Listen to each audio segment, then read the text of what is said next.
Rubino, foyer des jeunes. Ce vendredi 1er octobre, c'est une cinquantaine de jeunes bénéficiaires des formations aboutissant à la création d'activités génératrices de revenus FCAGR qui ont répondu présent à la cérémonie de clôture des formations. Ces formations ont été initiées par la chaîne des entrepreneurs Ose TV dans le cadre de la caravane Ogoba On Ose. On sortit la première édition des formations. C'est une grande satisfaction parce que tous les jeunes que nous avons cooptés, bien que nous avons sélectionnés dès le départ, ont pu terminer les formations. Et donc devant le parterre d'autorité, devant les partenaires au développement, devant même l'agence Côte d'Ivoire PME, qui est un partenaire institutionnel pour ces formations-là, ils vont présenter ce qu'ils veulent faire comme projet et espérant avoir des financements, des accompagnements et surtout on va s'axer sur le suivi. Et ce jour-là aussi, nous allons honorer et présenter des modèles d'entrepreneurs à cette jeunesse-là. Voilà, pour surtout les encourager et ouvrir leur esprit sur beaucoup d'autres choses.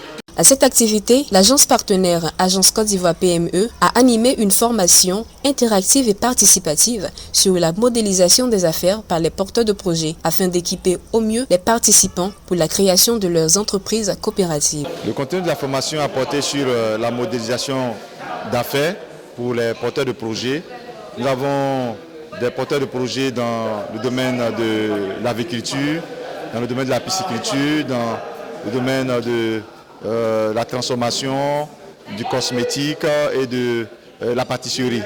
Alors ces différents porteurs de projets ont bénéficié d'une formation visant donc à leur permettre de mieux appréhender leurs différents segments de clientèle ainsi que leurs propositions de valeur à l'endroit de ces différents segments de clientèle et également analyser les canaux de distribution ainsi que leur business model, leur permettant donc de démontrer comment est-ce qu'ils se font de l'argent et en un mot, comment évaluer les différentes sources de revenus issues donc de leurs différentes idées de projet. Ce fut un temps d'échange, d'exercices pratiques de groupe et d'essais de présentation de chaque entreprise à créer. Les participants se sont exprimés sur l'ensemble des formations dont ils ont bénéficié jusqu'à ce jour grâce à la caravane. On a fait la formation en pisciculture. Notre formateur, M. José, nous a appris comment élever les alevins pour avoir des tilapias. Et vraiment, nous disons merci à Ose TV qui nous a vraiment aidés, qui nous a aidés à nous prendre en charge. Parce qu'en fonction de cette formation, nous devons appliquer maintenant la formation. La transformation des tilapias, des alevins en tilapias. Vraiment, je vous remercie.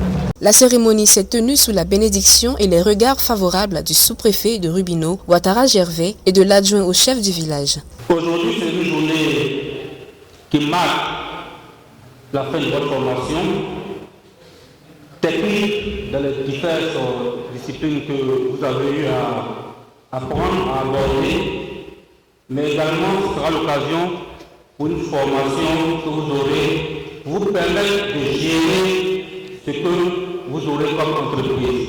Moi, je suis ému de voir des jeunes qui sont en train d'être formés. Et comme ça, là, nous, la chefferie, nous aussi, vraiment, ça nous occupe. Parce qu'au lieu que les jeunes vont rester en reste pour faire des jeux dehors, faire de n'importe quoi, si avec cette formation, les jeunes sont occupés à faire leurs travaux, nous aussi nous sommes libérés à faire du travail de la chefferie honnêtement comme nous voulons le faire. Notons que les FCAGR sont au cœur de la caravane Ogoba On Ose, dont l'apothéose se tiendra le samedi 30 octobre à l'hôtel Malthus 1 d'Agboville.